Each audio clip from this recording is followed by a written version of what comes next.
Well, hello, how are you? I hope you're all well, and it's lovely to see you again. Thanks for coming back to watch me. I so appreciate it, I really do. It's so, well, I love it. Thank you, and thank you for any comments that you leave. I love those especially. It's great to share things with you. So I've got the sun, you see. I've got a brolly here.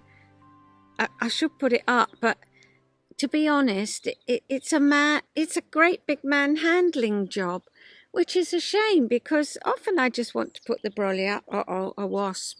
Was it a good idea to come out here?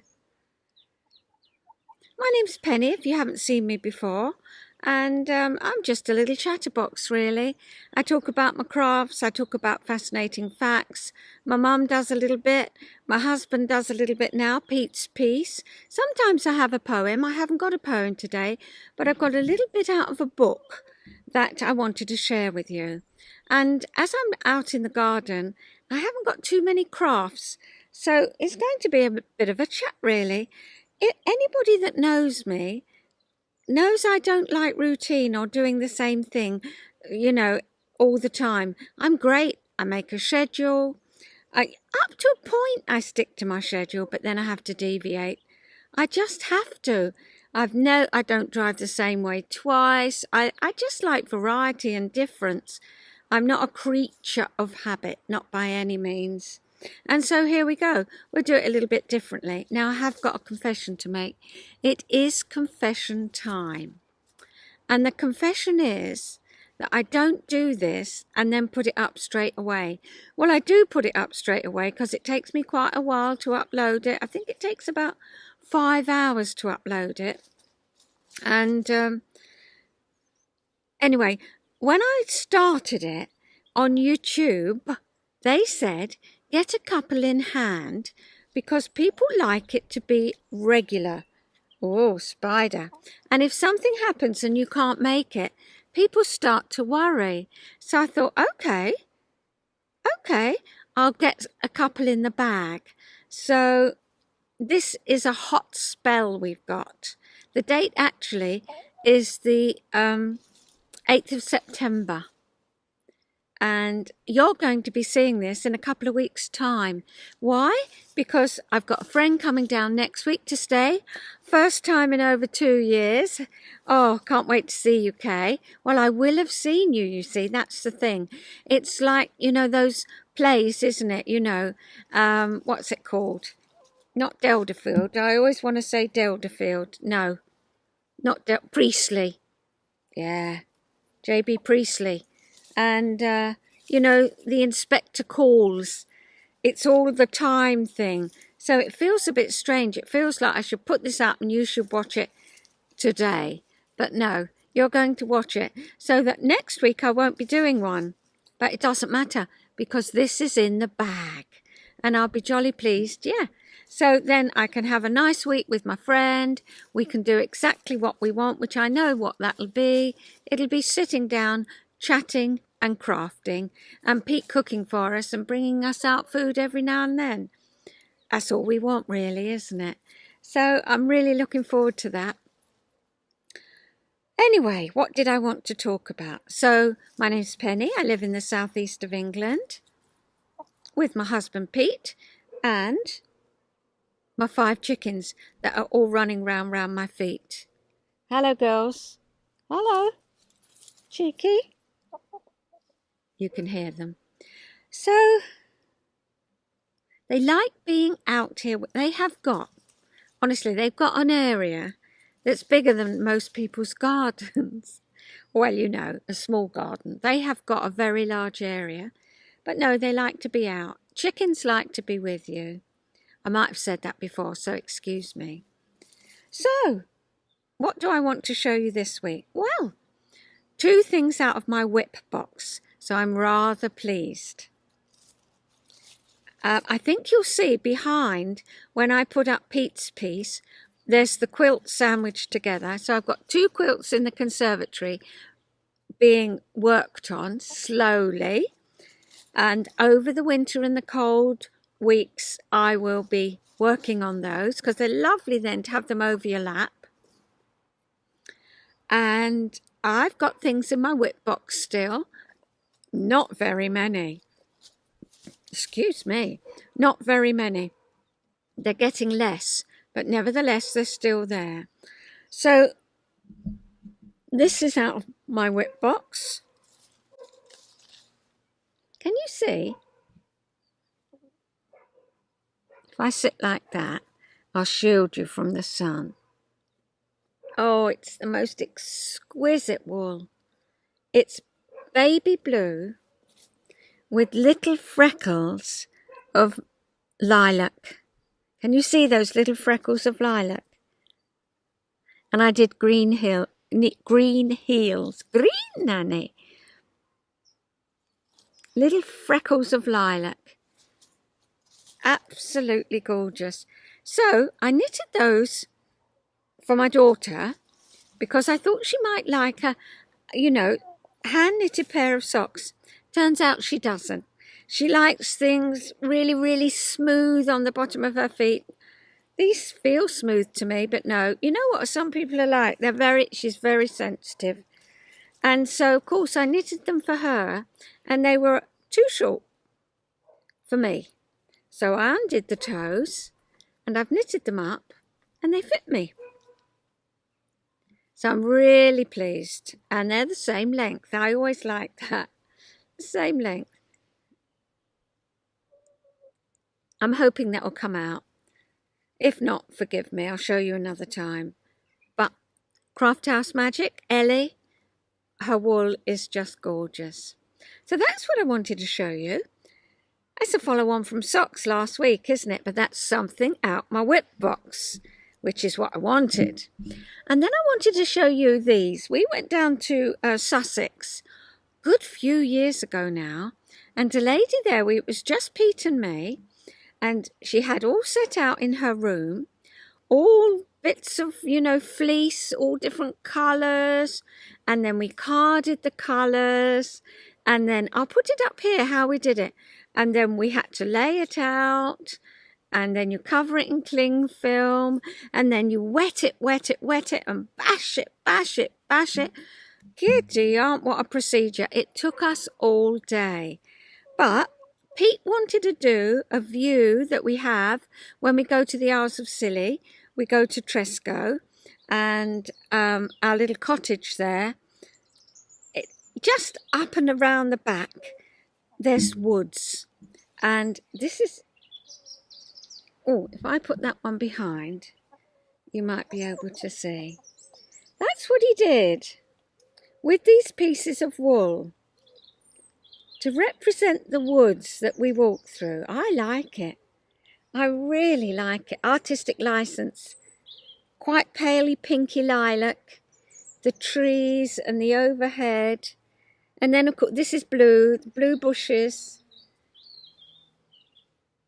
Oh, lovely robin. Can you see? It's all bits of wool. I really liked it because he loves trees, he loves woods. And as you know, I like the sea. So I did the view from our cottage. Oh, I'll put that one on the back. And there's my view of the cottage. We always laugh because we say, see that lighthouse, it's not on the island because it's on a little island just behind the sea and the sand. And you get these bits of wool and you go like that. It's a bit like felting, and whack it and make it all wet and goodness knows what. Now, this is out of my whip box. Why? Because I want to do something with them. And what I thought I could do was get one of those mounts, and then just clip it to the mount and display it that way. So that is, well, of course I don't go out shopping, so I might have to trawl through Amazon or something like that, Etsy, and get exactly what I want. Or we have got near us a Hobbycraft, and when you go in our Hobbycraft, you know what? There's nobody in there, and it's massive. So I might just go and get the right things for that and put that out on display, sort that out and get it out of my whip box. So there's 2 things out of my whip box. What do you think? Pure dead brilliant, so it is. So I'm now, well, I think I'll have a little chat with you about the book I've got in mind and the fascinating fact. After we've been to see Mum and after I've had a chat with Pete. So I'll see you later. Bye. Okie doke, so we say hello. Oh, hello everybody. Yes. Lovely to be here again. It's that time of the week again, Yes.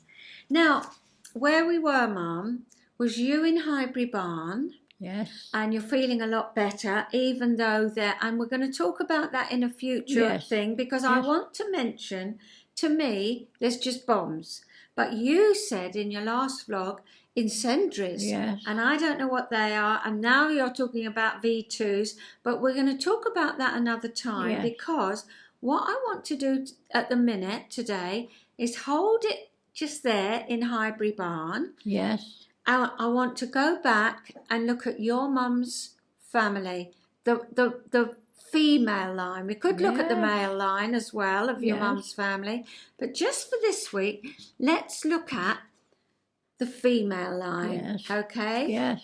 Now, when you think we've got a little one who says green and mummy and so sweet, and her name's Mila. Now, that's right, you mustn't do that, because there was a click, click, click. Right. We talked about that. Oh, you've got to sit straight. Keep still. Keep still. Oh, do you want something to play with? No. Do you want a teddy? No, I will obey you. Okay. I thought, what's that creaking? Let's hope the kettle doesn't turn on, Mum. Might be my chair.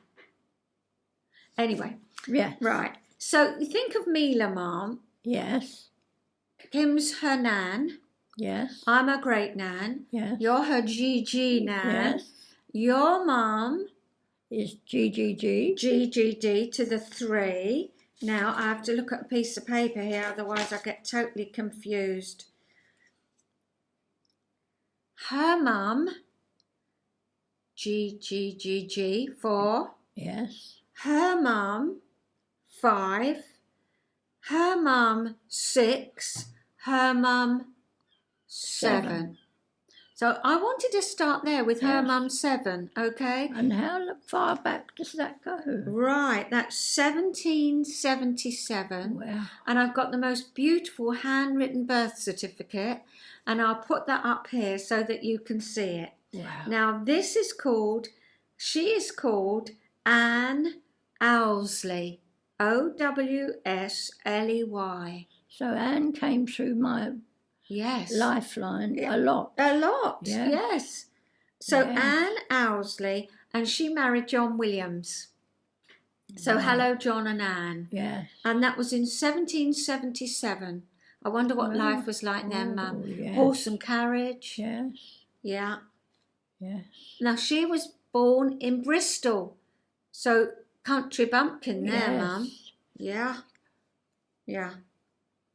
Now Anne and John, they had a daughter called Lydia in 1796. My mum, yes. Your mum's name, yes. So here we're going back 6, aren't we, for 6 great nans for Mila. Yes. 1796. Now, she married Samuel Peck, and I think he was a Londoner. Or they moved to London. Yes. But definitely, they had their family, and they lived in Somerstown, which is King's Cross. Yes. Where did all his family come from, Mum? From the east end of London. Yeah. That side of London. Yeah, King's Cross. Yes. Somerstown. Yes. Exactly the same area. Yes. So there you are, you're both entrenched in that area and come back from that area. Yeah. Quite interesting, isn't it? Yes. Now Lydia, her name was Lydia Williams, and she married a guy called Samuel Peck. And that name stays in the family for a little while because their daughter doesn't get married. Oh. Yeah. Now, Lydia and Samuel, they had 5 girls and 2 boys. So 7 children. In 1796, Mum, Lydia was born. Oh. So, yeah, life wasn't easy, was it? No. Life wasn't easy. Now, one of their daughters was called Annie, Annie. Yes. Because her nan's name was Anne, wasn't it? Yes, that's right. So she was Annie Peck. I like Yes. that name. And I had an Auntie Annie. Right. Who I knew quite well. Quite well. Yes. So it came through the family, Yes. didn't it? Yes. Now, Annie Peck was born in 1831. And she died in 1914, just before the First World War in August. So she was quite elderly, and that was, in those days, it was quite unusual for people to live that long. And in her 70s, she was still called a laundress. Wow. Yeah. Yeah. So do you think the laundress meant that she took in washing? Must have done. Yes. Don't you think? She couldn't have gone out to work age 79. No. Took in little bits of washing. Maybe she felt well enough. Yeah. And washing wasn't easy then. No. Not, if you could send it out, you would. Yes. Didn't bung it in the machine, did you? No. What did it entail, I wonder? Well, there were coppers then. Yeah. And mangles. Heating up, maybe they had a fire underneath. Yes.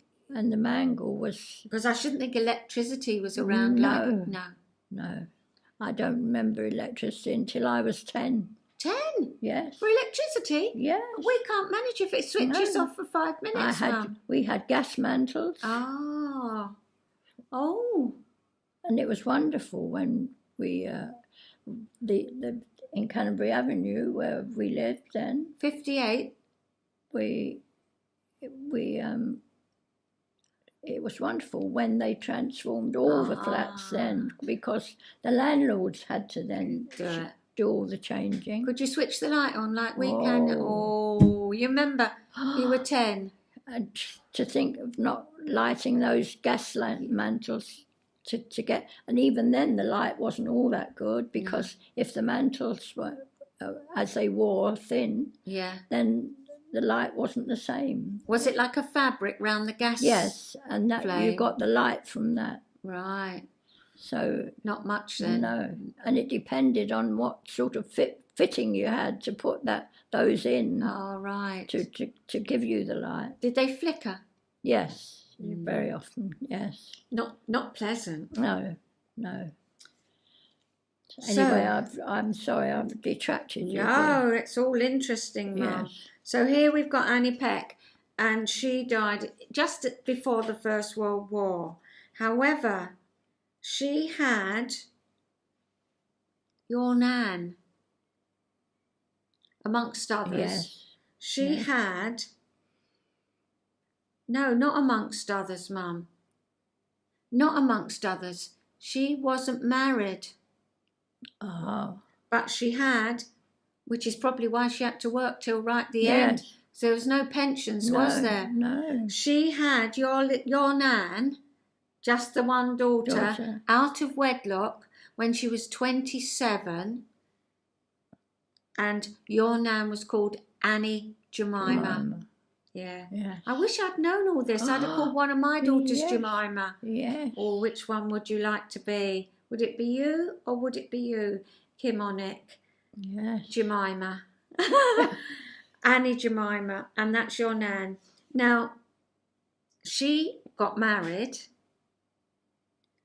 to a Henry Whitman, because that's your my mum's name, Whitman. Yes. But unfortunately, Mum, her mum, your mum's mum, died when she was 40. And Henry, his occupation was a tallow melter. Now, what do you know about tallow melters? Only that the tallow was awful. It was just like candle grease, horrible. Yeah. Because when I think of candles and the grease, then when you had to clear up, Yeah. if you used a candle for anything, Yeah. it was a real mess. Right. So they lived at a place called Pleasant Grove. I've got a picture of Pleasant Grove in my head, tree-lined road, you know, making candles. People make candles now. I mean, it's a massive trade now, candle making, isn't it? But not for these poor guys. Dickens actually wrote about Pleasant Grove, Mum, in Our Mutual Friend, one of his books. Oh. And he said, as a tract of suburban Sahara, it was ghastly. There was tiles and bricks were burnt, bones were boiled, carpets were beat, rubbish was shot, dogs were fought. And we know this is where the tallow was melted. And what tallow was, because it was a knacker's yard, which meant that all the dead animals were taken there, Mum. Yes. All their fat was rendered down, burnt, and their bones were used as well. That's right, their bones were burnt. Yeah. Now, what they had to do, even back then, was have this filter over the fire so that all the fumes would be filtered. Yeah. But this particular place at Pleasant Grove, no filter. Oh. And this is where Dickens said, unbelievable. Yeah. So these candles, when you burnt them, they spit and they spat and they stunk of like burning lard, you know, animal fat. And not only that, you had the dead animals coming in, you had the bones being rendered, the fat, you had the tiles and bricks being made. As he said, the dogs were fought, the carpets were beat, the rubbish was shot. It was a ghastly place. And unfortunately, Mum, this is where your mum was born. Yes. Wow. So Henry Whitman and Annie Jemima, I tell you where it was. In 1800, Mum, they said it was a meadow. Beautiful. Wow. And then a plan was made to build. And by 1884, this is the state that it put itself off. Oh. It was between Euston Station and King's Cross, which isn't very far apart, is it? It's just that little part of when London. When you think how much that was built up in those years. Yeah. Imagine. Oh. Imagine going from a meadow to that. Yes. Oh. Yeah. So your mum had sisters and brothers. Annie, Sophia, were carrying that name through. Annie Sophie or Annie Sophia.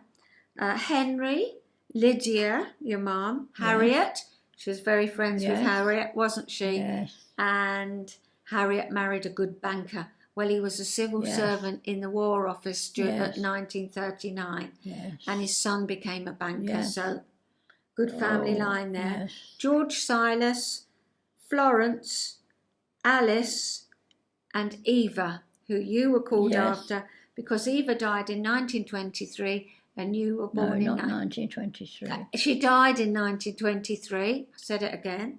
She was born in 1895, died in 1923, and you were born in 1926.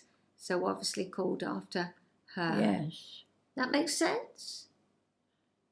So she died 3 years before you were born. Right. Mm. Well, I always thought she was very young when she died. Well, 1895? Well, she was in her 20s. I always thought she was quite a young girl when she died. Well, she was married to Frank, wasn't she? And she had her baby. Yes, you're right. Yeah. Yes. And her baby was called Eva, and she died. I think 95, 05, 15... Well, she was 20, in her 20s. 20s, yes. Yeah. She was 28 when she died. Oh, was she? Yes. Okay. If she died in 1923. That's what it says. Yes. Wow. And Mum must have called her after you after her sister. Yes. But we can see this name going all the way through. Lydia. Yes. And Anne. Yeah. Yes. Interesting, isn't Yes. it? So that's the women's side. And of course, one of your Nan's brothers or sisters or children, not children, anyway, relative, close, Yes. they sort of went down to Brighton, and you remember Yes. visiting them, don't Oh, you? yes. I remember Yeah. remembering Brighton as a place then was Wow. absolutely lovely. Oh, Yes. must have been. And he was either a chef or something in the cooking line, and Right. we always had lovely, Nice something to eat. Yes. You always remember it by the Yes. eats, Yes. don't you? Yes. Now, it's interesting though, Mum, that your mum never talked about her mum. No. Never talked No. about her Nan. I don't remember. I only remember the three aunties visiting them, and I don't remember ever my mum talking. But I think my mum's life was such a busy life, and she'd had all sorts of sad things that happened, you know, before I was born. She had the First World War, and she had one child during the First World War and another one born just a year before. And then my brother, who was born in 1905. Plus all the different jobs that she had, taking in washing and all sorts of things. She had a very, very hard life. So we'll talk about that life next time. Yes. And also, amongst all the people that I mentioned, all the, you know, all those little family lines, a lot of them obviously passed away, some young, some older, but that was, your mum never talked about them. Never talked. And we were saying maybe it was just about living in the moment. Yes. The grief was too much to take on board. Bad enough coming from Pleasant Grove. Work then, just ordinary housework and cooking and everything, was a hard, very hard job, you know.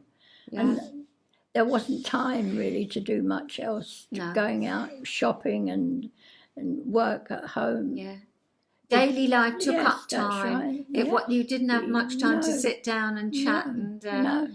Interesting, isn't it? How much leisure time we've got now. Yes.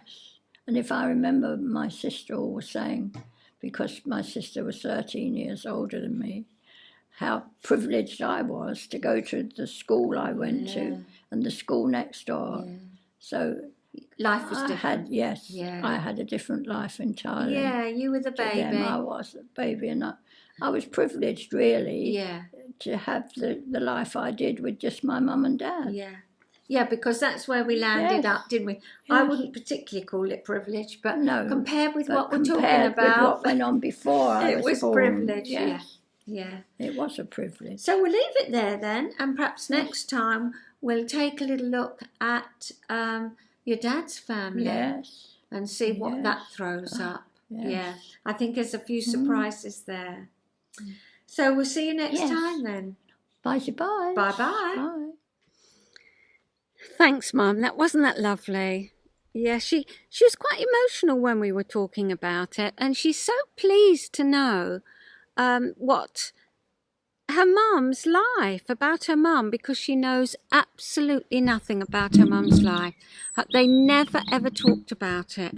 That's quite amazing, isn't it? We chat about things now, don't we? We say this and that. Oh, look at the sun. Anyway, I have got hair here. You know I have. Look, should have a hat on, shouldn't I? But it's not on me. Listen, Mr. Robin. And by the way, what I've got to tell you, see that? That's a pittosporum. That was a little bush when we put it in. It's grown to this whacking thing, and we usually have it, you know, in the autumn, trimmed, you know, round. But guess who's got a nest in there? She's been sitting there. She hasn't moved. A wood pigeon. And just sitting on her nest. She's been there about 10 days. So I'll let you know. I'm going to take photo and I'll put it up. I'll let you know when her babies are there. At the minute, there's not a sign. She's just like that. Deadpan. And Mr. Robin singing to us on a lovely sunny day. So, thank you, Mum. Yes, we really appreciate that. And next week it's going to be about her dad's side of the family. So I'm looking forward to that.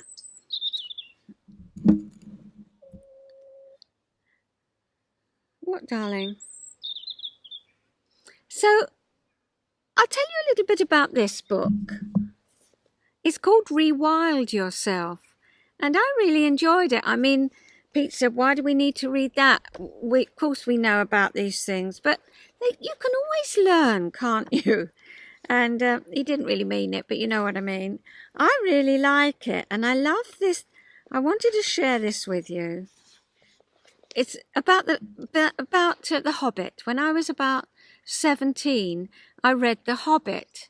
It wasn't really my kind of book, but nevertheless, I read it because people were reading it, and I enjoyed it.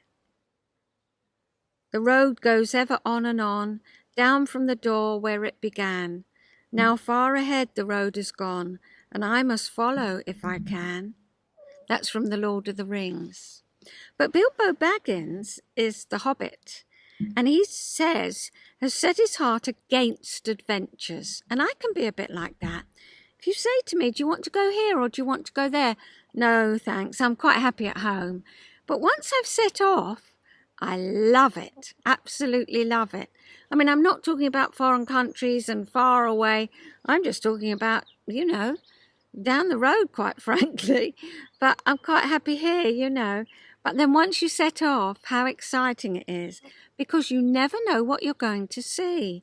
And in a way, it's been like that with my camera, because for the last, you know, however long it is, since March last year, I've just gone round the block. I know we go to Goodnestone Gardens now, and that's the little film up later on, because I've been with both daughters this week and my mum. So that was lovely.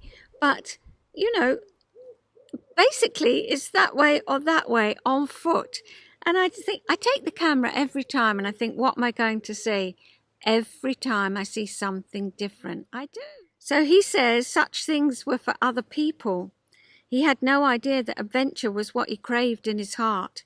He had no idea that adventure would fulfill him and make him complete. Above all, he had no idea that an adventure can begin with a single step outside your own front door. It's the same for us all. There are adventures just beyond the door for anyone who chooses to take the path that's offered. Bilbo came across a dragon. What will you find? The same thing, I expect. That is to say, more than you bargained for. And it is true. There's always something. He says, he's heard people say all the time, I've always longed to see a puffin. He says, how many times has he heard that plaintive remark? It's generally expressed in the sort of tone you'd expect if the person had always longed to see an angel. As if an expedition to see a puffin would require months of planning, specialist equipment of the most colossally expensive kind, along with the luck of the man who broke the bank at Monte Carlo. The fact of the matter is that all you need is a train ticket or the means to make a car journey. And last time I put up the little with the gannets, wasn't it? And he then goes on to say 6 things. 6 things. And do you know what? Every one of them I've done. Isn't it exciting? And yet I would class them, you know, well, it is an adventure. But compared to some, you know, who say, oh, I've been here for my holiday or I've been here. Well, you know, I've been to Bempton Cliffs in Yorkshire. Yes, but what did I see? The puffins. He says the easiest way to see puffins is to travel to Bempton Cliffs in Yorkshire. Good views are guaranteed. All you have to do is turn up. Quite right. You don't even need to get on a boat. You saw us standing on the cliffs. It's absolutely phenomenal. In late spring and early summer, we went in July. In hundreds and thousands are the seabirds, guillemots, razorbills. They lay eggs on the ledges of the cliff and raise their young in this tumultuous vertical city. On the cliff top, the puffins do their stuff in burrows, and you're so shocked that so an unlikely bird should look exactly like its own illustrations. You could see that with the little film I put up. They're just there as you look over the cliff. I can really recommend that, Bempton Cliffs. Then it says dolphins, and one of the best places to see that is New Quay at Cardigan Bay. And we've been there. We've seen them. Beautiful, beautiful dolphins. And it's one of the best places in the country. Cardigan Bay in Wales. Number 3, we've done this. Now, this is what got me into birding. The island of Mull offers 2 species of eagle. Yeah.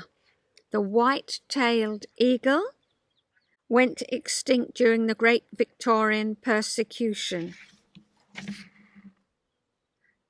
They were introduced on the island of Rum in 1975 and prospered. And now in Mull, honestly, they're easy to see. Well, we went to Mull for a fortnight and we were having that was an adventure, such a wonderful time. We just booked in somewhere else and stayed another week. We couldn't help it. Time off work, take it while you can, and we're so glad we did. So we stayed in this hotel. It's only a small, typical Scottish black and white, Victorian gabled hotel. And we just struck lucky. Why? Because the guy who ran the hotel with his wife and daughter, who used to wear, see-through dresses with little skimpy underwear, waiting on table, and it was quite funny in the evenings. But anyway, he was the island of Mull's, wildlife man. And so he said, do you want to come in the Range Rover and I'll take you out? Of course, we said yes. I think we went many a time. So he was surprised that I came down all dressed in my, trousers and all of that. And he didn't really expect it of me, I don't think. Anyway, he pulled up because he knew everywhere. He was the man, the guy. And he pulled up this place. We got out, set up his scope, and he said, look through there. I looked. I couldn't see a thing, not one thing, nothing. He said, sitting in that tree are 2, not 1, 2 white-tailed sea eagles. Do you know about them? Amazing. I looked through, I couldn't see them. I said, sorry, I can't see anything. Well, you see, I'd never looked through them before. I mean, Pete always had his bins. He's always done it. But I haven't. I've just walked along and, la.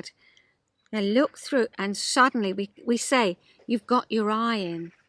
And suddenly it was like Disney. You know how they sit in the tree, the Disney birds? I couldn't believe it. That's how I was. I could not believe it. And the impossible size of both these monumental species, impossible size, they take your breath away.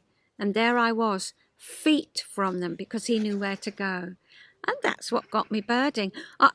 Well, that was it then. For 3 weeks, we went out, we saw otters laying in the sea with their little, with the fish eating. We saw everything. Why? Because every morning he came to us and he said, if you go there, we went to Knockvolligan Beach. I've never been to anywhere so stunningly beautiful. Knockvolligan Beach. Oh. And all the rocks are pink granite. Oh, it's what a place.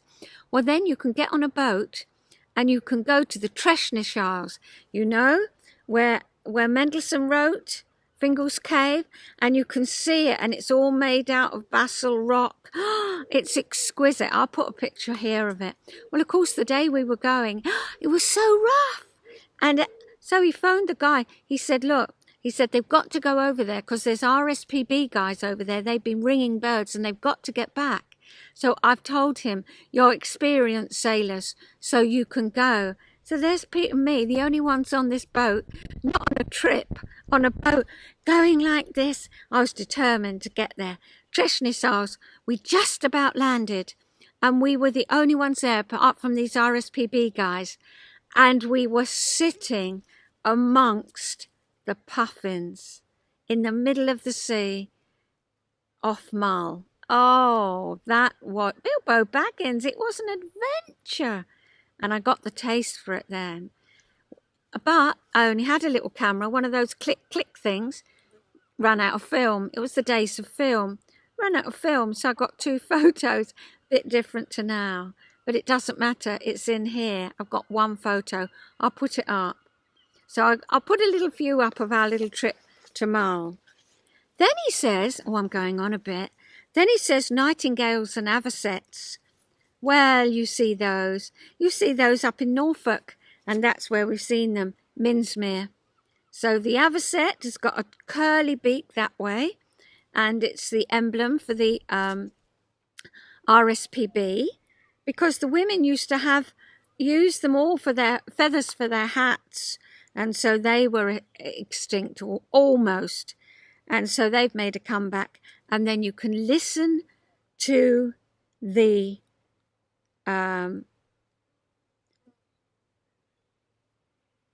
the avocet, birds that went extinct as breeding birds in this country, and they made a staggering return after the Second World War. And then in spring, the first week of May is best, you can listen to nightingales there, which we've done. It's amazing. And then you can hear a bittern. And Kim, our daughter, went to visit a friend, and he's just bought a flat which overlooks the lakes in Ware. And she just happened to be walking along with him. He's waited 18 months to see a bittern, and there, right in front of them, was a bittern. So she's been lucky. Boom of a bittern. Yeah. No one goes to Minsmere for the first time and leaves unchanged. So don't say you haven't been warned. We've been there many a time. Then he talks about gannets, and he says Bass Rock is the single most amazing place. Bass Rock lies just off the town of North Berwick, a 40-minute train journey from Edinburgh, and we've been there, and it is truly amazing. If you're living up that way, then you would go there, but you can go to Yorkshire and see them as well. 150,000 gannets live on Bass Rock. It stands up boldly from the sea, shaped like a wedding cake and shining white. Not with guano, but with the birds themselves. So I've been there and done that. Then it talks about a swallowtail, and you see those at Hickling Broad, run by the Norfolk Wildlife Trust. And you says you've got an excellent chance of seeing one. And I think donkeys years ago, Pete and I went there. I said to him, have we seen one, love? And he said yes. And we have been on the Hickling Broad. It is beautiful. What a place to visit. And I think we have, but no photos. Just one of those things. Oh, isn't that pure dead brilliant? So it is. And then he says, I'll leave it there. There are plenty more wonders, and of course there are. But I feel so privileged to have done that before I ever knew that this book was written. And it's a beautiful, beautiful book. It's by Simon Barnes. And he says, we're not just losing the wild world, we're forgetting it. We're no longer noticing it. We've lost the habit of looking and seeing and listening and hearing. We're beginning to think it's not really our business. We're beginning to act as if it's not there anymore. Well, when you're a birder, of course, wherever you are, you're looking, you're listening, and it is a different way of being. And I'm so pleased that that lovely man, David, introduced me to those beautiful white-tailed sea eagles, because we've been on many an adventure only in England and seen the most wonderful things. So I'm going to say, no, I'm not saying cheerio because it's in the middle, isn't it? I'm going to say thanks, Mum, and now it's peace, peace. So I'll see you after that. So here we are again, Pete. Yes. And we're going to talk this week, well, we left it at the Isle of Wight and how much you absolutely loved it. You stumbled on somewhere that you absolutely loved and loved for a good few years, didn't you? Yeah, it was, yeah. So that guy went home and got, pneumonia. You had pneumonia. Yeah, we stayed down. Yeah, and you stayed down. You met your friend Ian Finley. Yeah. And then, do you want to talk about still that year or about the year following? No, we talked enough about that yet. Okay. The following year, I went down again. I got a job in a hotel for the life of me, I can't think of it. But it was in some woods somewhere. Okay. And I got a job as a head chef, believe it or not. It shows you what sort of hotel it was. I mean, I'd finished college. I'd got my city in guilds and all that. So you finished college now, but I didn't have any actual. It's a bit like now when they call themselves head chefs, and they're in a pub. Yes. So you were in charge and you were young, but you'd finished college. Yeah. Well, I think you were jolly well. What's the word? Jolly well taught. You taught the French way, and you could cook. So just because you were young didn't mean to say you couldn't do it. But I wasn't ready for that. You weren't ready. You weren't ready for it. No, I was out. Right. I was out at night and coming home late, and I was still there for a good time rather than work. Well, of course, you were young. A young teenager. Yeah. I was about 17, I suppose. Yeah, and about 18 now, I think. Well, no. 17, I think. Okay, 17. Here you are then. So, what was good about those next years? Well, that particular year is where I met Sally. Then, right? Remember, Sally. And I was working for this woman, but she was a bit of a tyrant, and I had a bad head in the morning, and I had a migraine, and I couldn't get out of bed. Anyway, she came out and started to drag me out of bed. You got to do, I should think so, because she had a place to run. Yeah, but she could have. It's no good if you can't see the saucepan. Or the whatever. Oh, okay. But anyway, so I thought, blow this for a lot. So I just got up and left. Well, that's your way, isn't it, Pete? Well, it was then, yeah. Blow this for a lot. I think I'll leave. And now I look back on it, I thought that poor woman, suddenly she hasn't got a chef, so she's got to do it all herself. Yes. But then again, she shouldn't have dragged me out of bed when I had a migraine. Treat you with a bit more respect. Exactly. But then I didn't have a job when I was down there, and then Sally's mum said, why don't you come and work with me? Oh, what did she do then? She was a tea room, the Admiral's Pantry it was called, in Old Shanklin. So that's when you learnt to make scones. That's where, pies, scones, it was great, and I loved it there. But I spent the rest of the year. And of course Ian came down and we met up again. Do you put eggs in your scones? I can't remember. Can't remember. No, right. I can't remember how we made them. Right. But, anyway, that's what you were doing, Admiral's Pantry. The Admiral's Pantry, yeah. It was great that little was tea better shop. Working hours, wasn't it? Oh, yeah, it was just during the day. Well, it was during the day. Yeah. But, get away from the evenings. Yeah. And I had time off. Yeah. Because they were doing it by themselves. So I think they only got me out as, she had a nice brother, he was a young lad, and I got on well with him. Right. And her dad was a big fella.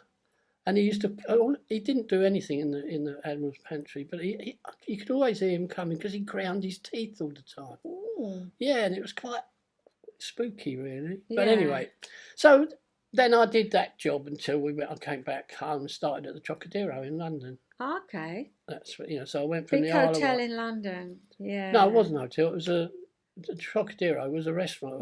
Big restaurant. Yeah. How many covers? 1,000 on Saturday night sometimes. 1,000 on Saturday night and a full orchestra. Yeah, well, not full, but an orchestra. A big orchestra. Yeah, orchestra in the... Anyway, here we are at the Isle of Wight. So then the following year we went down as a bit of a gang. Okay. I can't remember how many years we went down. Right. I think it was 2 more after that with all the lads, and that was in the mod days then, and that's when we was up the disc and all things like that. But then we'd all go down to the Isle of Wight for the summer. Summer, yeah. And this particular summer, I think it was the following one, is where we got down there, and they sunk a load of trampolines Okay. In the in sand. the sand. Yeah, they were sand level. Yeah. And the girl who was running them was a stunning blonde. And because all the lads fell in love with her straight away. So we were on the trampolines quite a bit. Oh. And this particular time I was trying to do a somersault. Okay. Well, you weren't bad at all that sort of thing, were you? Yeah, well, I just couldn't quite get it. Okay. I did the somersault, but I couldn't stay on my feet. I couldn't quite get there. Right. I was landing on my bum more. Right. Did So the I summer, thought- but not the salt. That's right. So I thought this particular time, if I go up really higher and throw myself forward, I should be able to get my feet to come down. But I overcooked it, as they say now. Yeah. And my feet just went away from me, and I did a dive at the edge of the trampoline. Right. Now it was like scaffold poles holding it all round, and they had a cover over it in case you fell on it, but not if you dived at it. No. And I hit my head, Right. and it knocked me out a bit. Ah. And when I came to, my neck was killing me. Right. And I was laying there, and everybody was all gathering round, and it was right next to the pier, and I was laying there like that and looking up and seeing all these people starting to look over, and of course the blonde girl came and rested my head. It was almost worth it then. It was almost. She's in a bikini, the lot, you know. And there I am, nestled These there. are the old days we're talking about. Yeah, the old day. And Mick, and I had my hand like that because my head was hurting. Right. And anyway, they called the ambulance, and I was holding my hand like that. And then I took my hand away, and I could hear Mick Hill, because he was with us then. Oh, look at Peter's eye. And because my head had come up like an egg. Anyway, this is the bit why I'm telling it. Yeah. These two old St John's ambulance blokes came along in the ambulance, so they came down onto the beach with the stretcher. Yeah. Well, it wasn't like it is now. Don't move him, mind his neck, get him on. No. So anyway, the first thing they did was to jump onto the trampoline. Ah. They jumped on, I went up in the air. Oh, you know, and they came to, so they got off. So then they got off, and they were talking, you know. So they had an idea of taking their belts off and throwing their belts over and dragging me off of this. Oh. Because everybody's killing themselves with laughter. And I'm seeing the funny side of it. Good. It was hurting, but not, you know, I didn't think, I was just keeping, they put a brace around me neck. Oh, they did? All right. They did that, yeah. And then they dragged me off onto the stretcher and took me off to the hospital. Ah. And I just, my neck was all right. I just wrenched it a bit, I think. But they told me to wear this collar for at least a week. But you have had trouble with your neck a bit, haven't you? I've got trouble neck, clicks and clonks. Clicks and clonks, yeah. Yeah, and but and they say if you will go after blondes. Exactly. Yes. And that wasn't the end of that holiday, because I got a photograph and there's me with this thing on, and they'd written all stuff, silly stuff on it, and I'd had a bow tie painted. Arthur Fawcett put a bow, you know, drawn a bow tie, and they'd "Please do not feed" written across it. And that's the year that Ian he came down in his Mini. Mm-hmm. He bought himself a Mini, and he came down in this Mini, and he rolled it over in Shanklin. Oh. And he'd done his arm. And then there was another lad with us, Mickey from Boreham Wood, and he was in the car, and he'd done his arm. Right. And we got a photograph on the beach. You can put it up. I will. Of me, Ian, and Mickey. All in the wars. All in the wars, yeah. I'm glad I didn't know you then. And then, but we stayed down there, you know. But I had to get back for work. I can't remember. It's all very hazy. It was the days I was at the truck, and then I was. You just remember being on that trampoline. Yeah, and I came back a few more times, and then it fizzled out, because I think Freddie Laker started. Going abroad. Not that you went abroad. No, I didn't fancy it, but Jim Thompson was. I think he was the first. Right, Jim, who came. And of course, Ian lives in Portugal now. And the other thing is, we got to know all the locals really well. Yeah. And because I worked down there, what used to happen. People from London, they used to go down and work for the summer. Yeah. And then in the winter, all the Isle of Wight people, all the ones that worked in the Yeah. catering type thing, and came up to London. Ah, right. And they worked in London because there wasn't any work, in the winter on the Isle of Wight. So they came to London, and it was amazing because they used to come up, and they used to rent houses in like Notting Hill and that? that sort of area. Yeah. Well, London. Kensington actually, Well, mostly, London. yeah, Kensington, and you could get them for next to nothing. You'd have half a Those dozen big houses with Yeah. the big windows. and they were all, Yeah, probably Rackman had them and yeah. converted them, but that was all right for them. And we used to have parties and everything up there then. Right. And then, of course, the spring had come and they all They'd go all back. down, and then So you we go got to know. down. And then one year, Sally came and stayed because they didn't have a place, so she came and stayed with us because Mum got on well with her. Your mum used to like putting people up, didn't Well, she? she came down a few times, met Sally's mum and dad. I mean, we went out for a little while, but nothing really serious. It was just that she was a friend more than anything. And, So thanks for sharing that memory with us Yeah. on the trampoline. I wonder what it'll be next week. We'll have to see what Pete's piece brings up for next time. So we say cheerio. Yeah. Bye-bye. Bye-bye. So thanks, Pete. I hope you enjoy his little escapades as much as he does. He just loves talking about the Isle of Wight and all the chums he had, and he's sorting out the photos now for me to put up. So now it's fascinating fact. I mustn't go on anymore because it's so long, and you're going to have trouble finding time to watch this. So it's about slugs. What made me think about slugs is the girls. They're fine. I came down this morning, 6:45, and sat in the garden, had my early morning cup of tea. I was supposed to be doing the quilt, wasn't I? But it's too lovely. So here I was out in the garden, the birds singing, and loads of dew, and they're finding all the slugs. They're down there finding all the slugs. And so it made me think. It says surgeons have long seen the need for medical adhesives to help in surgery and wound repair of body tissues. But most glues in use now, currently in use, are toxic and they don't stick to wet tissue. But what they've done, the scientists have found a way to solve the problem. What they've done is they've studied the slug. So when the slug feels threatened, apparently, it exudes this slime. Well, we've all seen the slime of a slug, haven't we? Let's face it. And what it does is, this slime is sticky enough to glue the creature to a wet leaf. And so this is its defense mechanism. It protects the slug, and it can just move a little bit on the leaf.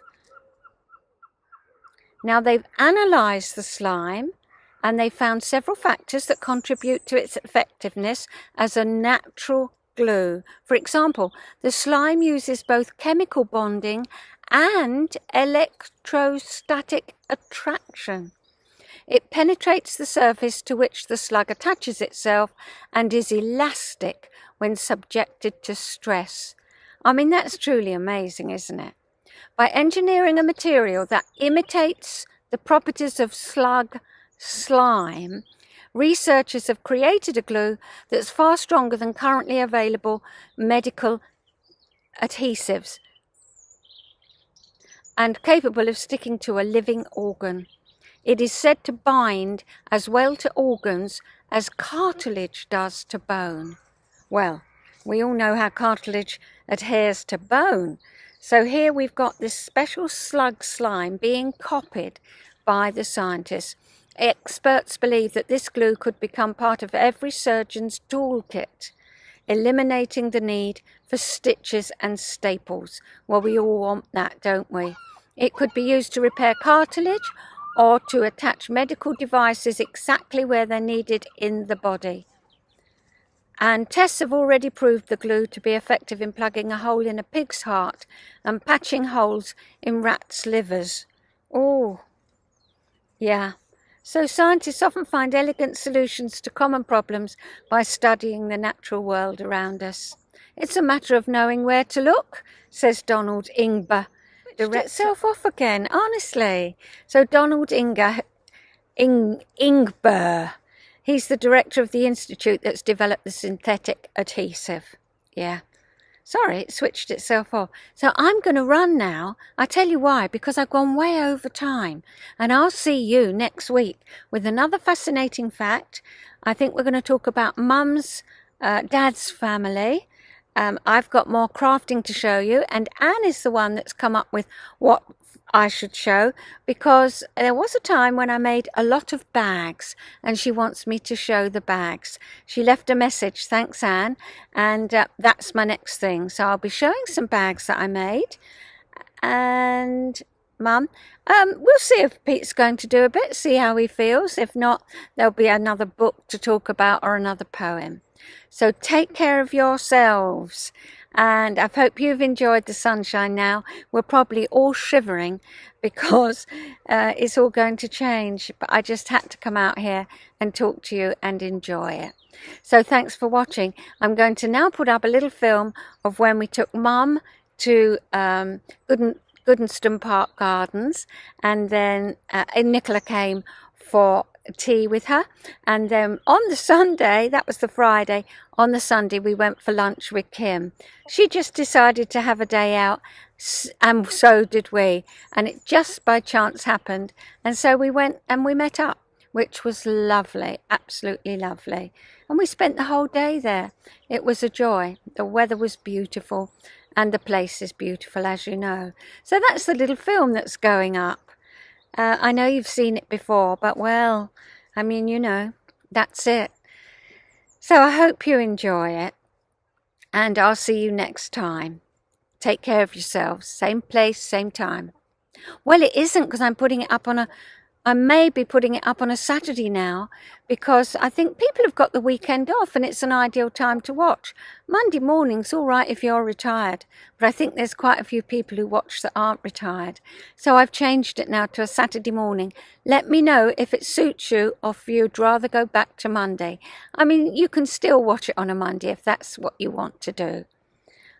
I'm stopping. Bye.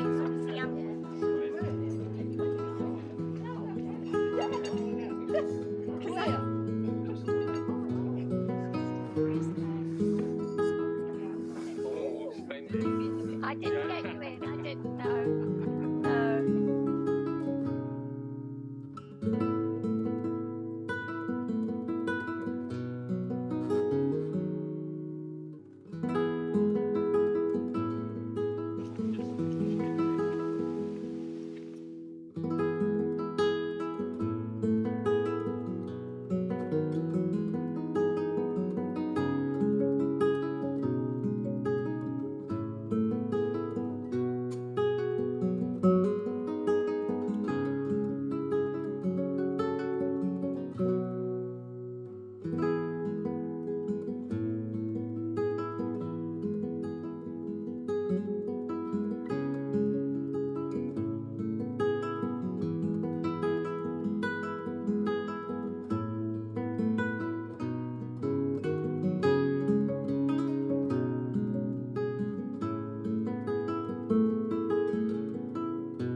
Guess what we've got in our garden?